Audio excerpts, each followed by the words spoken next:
A to Z healthy टिफिनमधील आजचा आहे आपला लास्ट एपिसोड म्हणजेच लेटर झेड. आणि आज आपण पाहणार आहोत झुकिनी पराठा. झुकिनीमधून विटॅमिन ए, सी आणि के भरपूर प्रमाणात मिळतात. इथे मी एक झुकिनी घेतलेली आहे.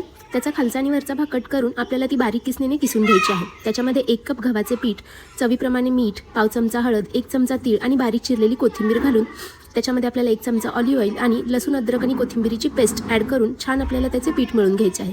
झुकिनी स्वतःचे पाणी सोडते, त्यामुळे पाणी हे बेताने वापरा आणि घट्टसर अशी कणिक त्याची मळून घ्या. डोळ्यांच्या हेल्थसाठी झुकिनी ही खूप चांगली आहे, त्यामुळे हिला मुलांच्या डाएटमध्ये नक्की इन्क्लूड करा. कणिक भिजते तोपर्यंत आपण इथे एक पेस्टो बेस तयार करून घेऊ. त्याच्यासाठी आपल्याला बेसिल लीव्स 5 ते 6 लसणाच्या पाकळ्या, 100 ते 150 ग्रॅम पनीर, कोथिंबीर, काळी मिरी पूड, ओरिगॅनो, अर्धा चमचा मीठ आणि 1 चमचा ऑलिव्ह ऑइल घालून त्याची छान पेस्ट करून घ्यायची आहे. बेसिल लीव्स ह्या मुलांच्या ब्रेन फंक्शनिंग इम्प्रूव्ह करण्यासाठी खूप मदत करतात, त्यामुळे याला देखील मुलांच्या डाएटमध्ये इन्क्लूड करा. इथे बघू शकता कणिक छान भिजलेली आहे. आता आपण याचा पराठा लाटून घेऊया. तर पराठा आपल्याला या पद्धतीने लाटून घ्यायचा आहे. मध्ये तेल लावून त्याचे 2 भाग करून त्याला छान व्यवस्थित पॅक करून त्याचा छानसर असा एक पराठा लाटून घ्यायचा आहे. अशा प्रकारे पराठा लाटला की तो छान फुगतो आणि छान सॉफ्ट देखील राहतो. तुमच्या आवडीप्रमाणे तेल किंवा तूप लावून त्याला छान अलटीपलटी करून मस्त भाजून घ्या. बघू शकता पराठा किती छान फुगत आहे. चवीला तर हा पराठा खूप उत्तम लागतो. त्याच्यासोबत आपण जी ही पेस्टो डिप तयार केलेली आहे त्यामुळे त्याला एक इटालियन ट्विस्ट येतो, त्यामुळे मुलं आवडीने खातात.